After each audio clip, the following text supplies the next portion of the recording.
लगा बेनीपट्टी विधानसभा क्षेत्र का परसौला पंचायत हमारे साथ जुल्फिकार साहब है, जिस पंचायत से पहली बार मुखिया और पूर्व वार्ड सदस्य थे।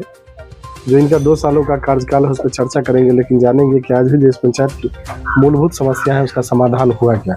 जो यहाँ से स्थानीय सांसद और विधायक है, दोनों बीजेपी से हैं, अशोक यादव और विनोद नारायण झा। इन दोनों का दर्शन आम आदमी को होता है क्या, या फिर परसौला पंचायत में इन दोनों की कोई योजनाएं चली है क्या। बहुत सारा मुद्दा है, इस पर चर्चा करेंगे, लेकिन जानेंगे सर सबसे पहले आपका जो ये पंचायत है परसौला, इसमें आज भी सबसे बड़ी और गंभीर समस्या क्या है जिसका समाधान चाह के भैया जी मुखिया आप नहीं कर पा रहे हैं। जी, सबसे पहले तो मैं आपका IBN न्यूज का स्वागत शुक्रिया, वेलकम करता हूं कि आपने आकर के हमारे पंचायत में हमारी समस्याओं को सुने। इसके लिए मैं बहुत बहुत धन्यवाद आप लोगों को दे रहा हूँ। जी, मेरा क्या मानते हैं अपने पंचायत की बड़ी परेशानी आप क्या? मेरे पंचायत की बहुत बड़ी परेशानी है, या भी किसी भी मुखिया का। अभी जो बिहार का जो नीति हो गया, बिहार सरकार का या केंद्र सरकार का, उसके अनुसार हम लोग जो है एक महदूद मतलब एक काम तक सीमित होकर रह गए। कोई पावर नहीं है मेरे पास कि मैं जनता का भरपूर सेवा कर सकूं। जैसे अभी पंचायत में इंदिरा आवास का समस्या है, गरीब लोगों को आवास नहीं मिला अब तक 2 सालों के अंदर में। राशन कार्ड जो गरीब है, असहाय है, प्रवासी मजदूर है, उन लोगों को राशन कार्ड नहीं दिया जाता है, नहीं मिला है। लेकिन ये मतलब कि भ्रष्टाचार ऐसा फैला हुआ प्रखंड के अंदर और मंडल के अंदर, ये लोग के माध्यम से पैसा दे करके जो यह माफिया लोग है वो राशन कार्ड उपलब्ध करा देता है। कुल मिला के आपके पंचायत की सबसे बड़ी परेशानी राशन कार्ड और आवास की? नहीं, और बहुत सारी समस्या है। जैसे आपकी पंचायत में जल जमाव समस्या मानते हैं? नहीं, हमारे पंचायत में एक बात सुन लिया जाए। मेरे पंचायत में जैसे यहाँ इंटर कॉलेज है, हाई स्कूल है। यहाँ इसका शायद उद्घाटन मतलब कि हमको याद नहीं है लगभग, लेकिन करीब 10-20 साल पहले हुआ है।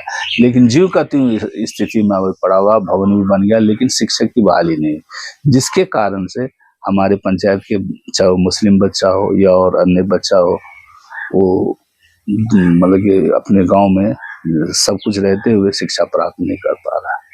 एजुकेशन की कमी? जी, बहुत बड़ी कमी है। आपके पंचायत में जो 12 आंगनबाड़ी की सेविकाएं हैं और 4 जन वितरण के दुकानदार हैं, जी, ये लोग आपके अनुशासन में रहते हैं?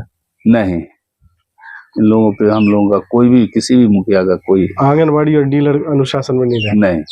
आपके यहाँ जो डीलर है वो 12 का 12 महीना राशन दे देते हैं लोगों को? हाँ, ये है, हर महीने राशन? जी, इसमें परेशानी नहीं? कोई परेशानी लेकिन आप लोगों से कोई मशवरा नहीं किसी भी तरह कोई जानकारी आप लोगों को नहीं? क्योंकि हम लोग काट दिया गया है। जी। आपके पंचायत में 2 स्वास्थ्य उपकेंद्र है और 1 हाई स्कूल है, क्या स्थिति है दोनों की? उप स्वास्थ्य केंद्र का अभी 6 महीना पहले दोनों में जो है SHO की बहाली हुई है, CHO का और SHO का। जी। दवा उवा लेके बैठी रहती है, लेकिन जो वहाँ भवन है या फिर वो जो ग्राउंड है, उसका जो ऐसी स्थिति है कि जो दयनीय है, उसमें पेशेंट वगैरह नहीं जा पाता है। जी, कोई लाभ नहीं ले पाता उससे। जब पंचायत समिति की बैठक होती है तो इस मुद्दे को जब आप उठाते हैं जी, तो ये इम्प्लीमेंट नहीं होता है? नहीं, कुछ भी नहीं, सिर्फ कागज पे ही रह बस जाता है, जमीन पे कुछ काम कोई नहीं उतारा जाता। आपके पंचायत में जो 5 कर्मचारी है मुख्य रूप से जी, आपके अधीन पंचायत सचिव, रोजगार सेवक, जी, आवास सहायक, विकास मित्र, कृषि सलाहकार, जी, ये लोग आपके अनुशासन में रहते हैं? जी, ये लोग हमारे अनुसार वक्त देते हैं पंचायत? जी। आपके पंचायत में पेंशन और शौचालय का क्या हाल है? पेंशन का यहाँ बढ़िया स्थिति है और शौचालय का भी बढ़िया स्थिति है। 175 लोगों को आवास का लाभ मिला आपके रीजन में? वो भी SC/ST का। जी, तो फ्री मिला या इसके लिए शुल्क देना पड़ा? नहीं, फ्री मिला, इसके लिए कोई शुल्क नहीं देना पड़ा। जो सिस्टम है उससे अलग हट के चलना पड़ा, सिस्टम में नहीं चल पड़ा? नहीं। बिहार सरकार की 2 महत्वाकांक्षी योजना है, कन्या विवाह, कबीर अंत्येष्टि योजना, उसकी क्या स्थिति है आपके यहाँ? कन्या विवाह का रजिस्ट्रेशन लोग जागरूक नहीं है, बहुत कम लोग रजिस्ट्रेशन करा रहे हैं। अभी हम मतलब इस पे काम कर रहे हैं, तो लोगों ने जागरूक हुआ तो हम रजिस्ट्रेशन करना शुरू किए हैं। लेकिन हमसे पहले जो लाभ लिया होगा, हो सकता है वो मिला होगा उसको। लेकिन कबीर अंत्येष्टि तो बहुत दिनों से बंद है। अभी फिलहाल में हम लोगों को सूचित किया गया है कि आप अपने पंचायत में जो कबीर अंत्येष्टि का लाभुक है, उसको जो है आप फॉर्म भरिए। उसमें 2 समस्याएं हैं।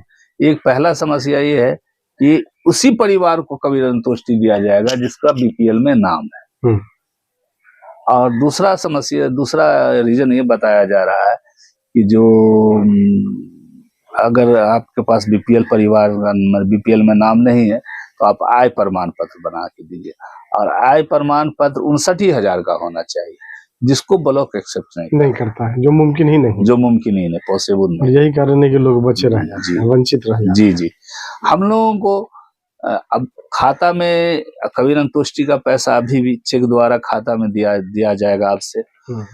तो लेकिन यहाँ पे अगर कोई गरीब लोग मर जाता है तो उसके समस्या के निदान के लिए, उसका दाह कर्म करने के लिए हम लोगों को अपनी जेब से, इज्जत बचाने के लिए अपने पॉकेट से देना पड़ता है।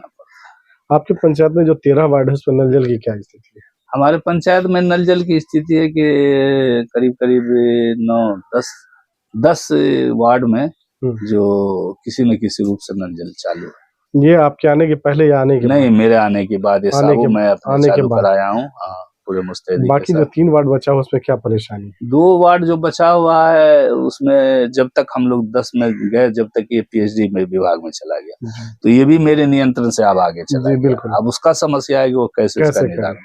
जब तक मेरा समस्या था मैंने हो सकता था, मुमकिन कोशिश जब मैंने किया जी लोगों को पानी पहुंचाया, पीएचडी में जाने के बाद नहीं, इसका कोई चर्चा नहीं है हम लोगों के पास। कोई इस सरकार में अफसरशाही मानते हैं क्या? ये तो है, बिना कमीशन के काम हो जाता है पंचायत में।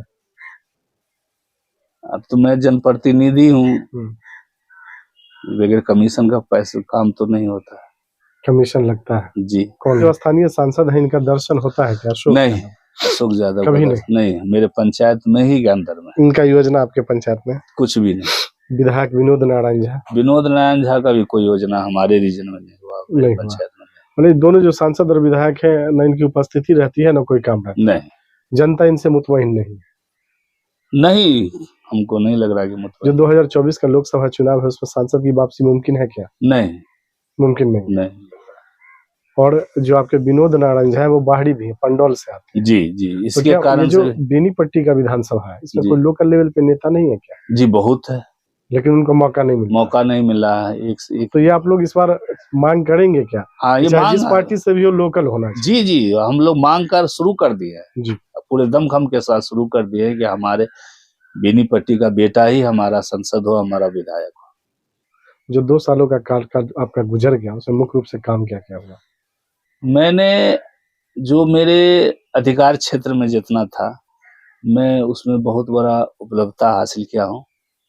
और सबसे पहले मैंने अपने पंचायत के सभी गांव का जो रोड का समस्या, मुख्य समस्या रोड का था, वो मैंने अभी तक बहुत हद तक जो उसको सफल कर हो चुका। जो आने वाला वक्त है, जो आपका लगभग 3 साल का काम बचा हुआ है, कार्यकाल बचा हुआ है, उसमें आपके लिए प्राथमिकता क्या रहेगा? इसमें मेरे लिए प्राथमिकता यही है कि जो मेरे यहाँ